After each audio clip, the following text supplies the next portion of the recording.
Yun na nga, dahil may tumawag sana tayo. So, haggardness pa rin tayo, no? Ayan, ito lang. At least nakatulog ako, nakapag-swimming ako mag-isa.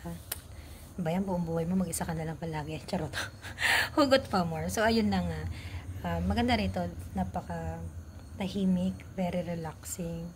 Sarap lang ng umupo, chill, mag-isip ng kung ano-ano. Sana all may iniisip. Sana may isip. Charot.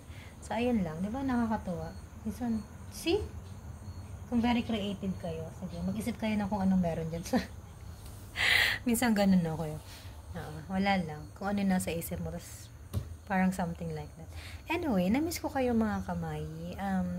Thank you for watching. Sana makapag-vlog na rin ako. Soon, kailangan ko ng mag-vlog. Ng mga videos. And please, watch nyo naman yung ating mga shorts and some of our videos. No? Very, very light. Again, thank you so much.